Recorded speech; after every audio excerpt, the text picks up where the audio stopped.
In a small Pentecostal church deep inside Lagos, something happened that no one will ever forget. A woman, beautiful, humble, and respected, was married to a pastor. Her name was Sister Funke. For 7 years, she prayed, fasted, cried, and waited for one thing: a child. Every service, her husband, Pastor Bamidele, would hold her hands and say, "My sunshine, God will do it in His time." But time kept moving, and her womb stayed silent. Then, one rainy evening, as she returned from the market, a strange woman stopped her by the road. The woman said, "Sister, your tears has been seen. There is a way." At first, Funke wanted to walk away. She was the pastor's wife, holy, faithful, pure. But those words, "there is a way," did not leave her mind. That night, she couldn't sleep.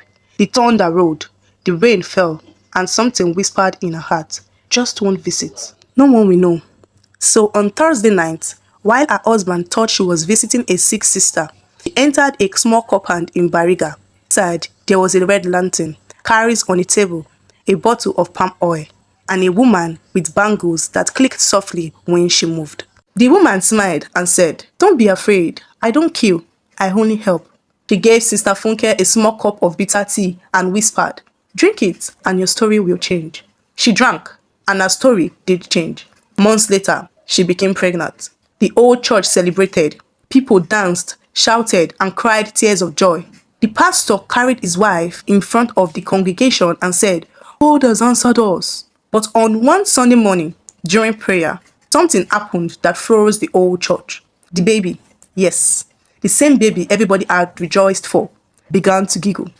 At first, everyone smiled, but then the giggle turned into a man's voice, a voice that said, "Stop pretending."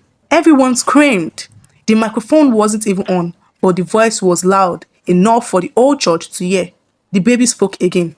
"Stop pretending. Stop mixing light and darkness." The congregation scattered. Some fainted. Others shouted, "Blood of Jesus!" But the pastor, he didn't run. He just stood there, staring, calm, silent. Because deep inside, he already knew something was wrong. He had been praying secretly, asking God to expose any darkness in his home. And that morning, God answered. What happened next? You won't believe it. Because the baby didn't just speak. It disappeared before everyone's eyes, leaving only ashes, palm oil, and carries on the altar. Was it a curse? Was it punishment? Or was it mercy in disguise? Find out in the full story. Click the link below to watch the full video. The pastor's wife who went to a native doctor. Trust me, you've never heard anything like this before.